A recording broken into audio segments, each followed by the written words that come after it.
La máquina deportiva, la factoría a nivel mundial de los deportes. Spencer, with this one, on that last play, Jock described that last play, what he wanted for Mikal Bridges to cut to the basket. What did you see on that kind of caused that turnover? Man, it was probably just miscommunication. I can't speak for Royce. And for that fourth quarter for the Sixers to kind of get back into that game and things started to change, was that a matter of not getting the stops, or what was just kind of the key that allowed the Sixers to kind of get back into the swing?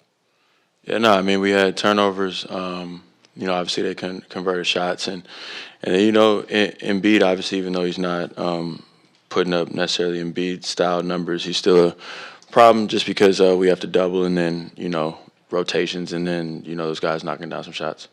Spencer, you guys had that great run at a halftime to get back in the game. Just what changed offensively between the third and fourth quarter? I mean, I feel like we just missed shots and slowed down a bit, to be honest. I think we had a stretch where we were getting some quality threes where we probably could have put the game out of reach when we were up, maybe about 5 or something. And we didn't convert and allowed them to stay in the game. And how much did things change for you guys just when Nick got ejected, given how important he is? Oh, I mean, you can look at the plus minuses, right? He's the only one positive, and he's very positive. Obviously, a big time just anchor for our team defensively. Was doing his job at a very high level tonight. Spencer, you guys, Embiid looked like he was hurt a lot during the game. You guys kind of neutralized him pretty well. Were you surprised he got to that ball on your drive there? I mean, he's a great player. You know what I mean? In those situations, the tough part is, like, you don't have that many options, right? Like, you're down, you got to go fast. So, he's a great player, made a great time and play. It's really about it. Spencer, on that note, how surprised were you guys that Joel wasn't kicked out after he kicked Nick in the groin? I mean, probably just because of the Draymond precedent, very surprised. But, I mean, what I'm going to do? Spencer, obviously big picture, down 3-0. How do you guys claw back in this?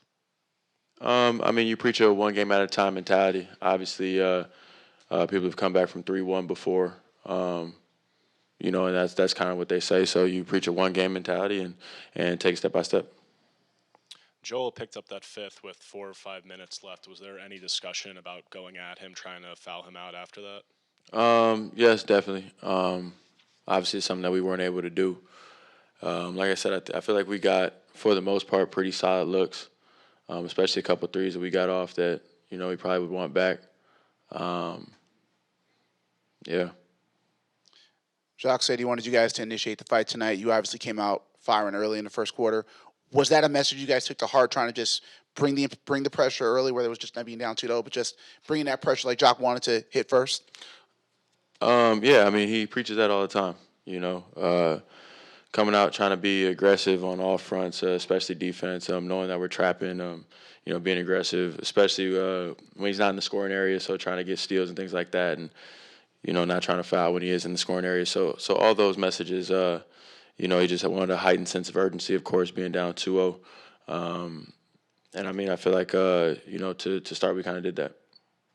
The other day you mentioned about how you're optimistic because you guys have been within striking zone in the first 2 games. Another game where you guys have been close to pulling out the win. What can you take from these 3 games as you now prepare for a must-win game 4, just some positives that you've seen? Again, I think defensively we did a pretty good job. Held them right around 100 points, caused some turnovers.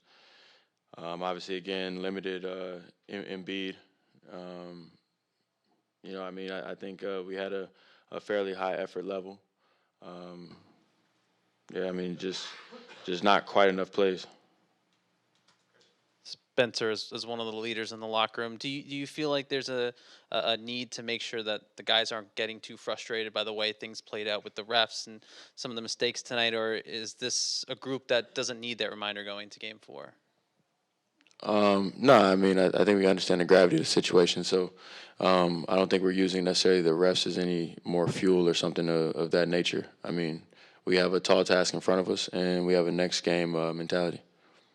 The team has taken 97 threes over the 3 games so far, but less than a quarter of them have come from the corners. Do you think that's something the Sixers are doing intentionally, or is that just sort of the way the ball's flowing?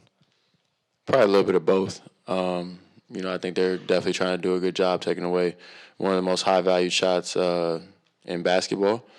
And we got to do a better job hunting the corners in terms of spacing and, making plays they get the ball there.